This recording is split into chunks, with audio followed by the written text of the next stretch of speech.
When he left the room, he again met Mrs. French on the landing-place. She hesitated a moment, waiting to see whether the door would be shut, but the door could not be shut, as Camilla was standing in the entrance. "Mr. Gibson," said Mrs. French, in a voice that was scarcely a whisper, "would you mind stepping in and seeing poor Bella for a moment?" "Why, she is in bed," said Camilla. "Yes, she is in bed, but she thinks it would be a comfort to her. She has seen nobody these 4 days except Mr. Martin, and she thinks it would comfort her to have a word or two with Mr. Gibson." Now, Mr. Gibson was not only going to be Bella's brother-in-law, but he was also a clergyman. Camilla in her heart believed that the half-clerical aspect which her mother had given to the request was false and hypocritical. There were special reasons why Bella should not have wished to see Mr. Gibson in her bedroom, at any rate till Mr. Gibson had become her brother-in-law. The expression of such a wish at the present moment was almost indecent. "You'll be there with them," said Camilla.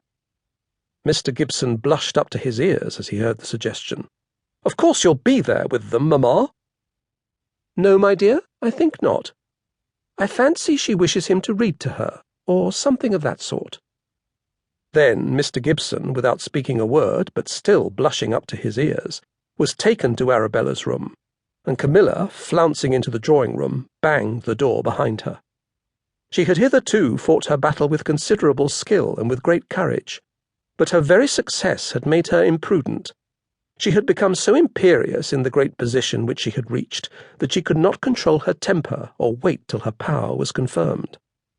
The banging of that door was heard through the whole house, and everyone knew why it was banged. She threw herself onto a sofa, and then, instantly rising again, paced the room with quick step. Could it be possible that there was treachery? Was it on the cards that that weak, poor creature Bella was intriguing once again to defraud her of her husband? There were different things that she now remembered. Arabella, in that moment of bliss in which she had conceived herself to be engaged to Mr. Gibson, had discarded her chignon. Then she had resumed it in all its monstrous proportions. Since that, it had been lessened by degrees, and brought down through various interesting but abnormal shapes, to a size which would hardly have drawn forth any anathema from Miss Stanbury. And now, on this very morning, Arabella had put on a clean nightcap with muslin frills.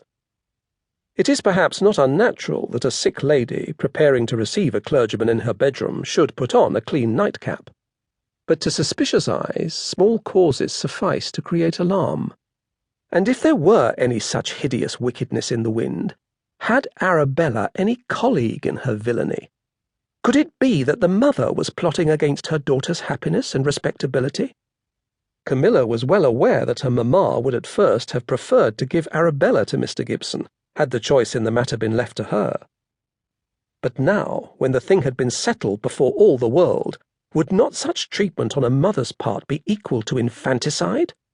And then, as to Mr. Gibson himself, Camilla was not prone to think little of her own charms, but she had been unable not to perceive that her lover had become negligent in his personal attentions to her. An accepted lover, who deserves to have been accepted, should devote every hour at his command to his mistress.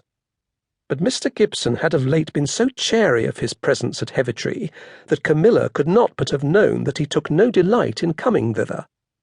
She had acknowledged this to herself, but she had consoled herself with the reflection that marriage would make this all right.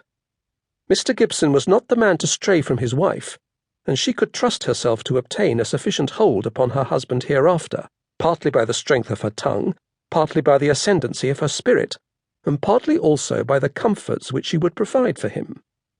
She had not doubted but that it would all be well when they should be married. But how if even now there should be no marriage for her? Camilla French had never heard of Creusa and of Jason, but as she paced her mother's drawing-room that morning, she was a Medea in spirit. If a plot of that kind should be in the wind, she would do such things that all Devonshire should hear of her wrongs and of her revenge.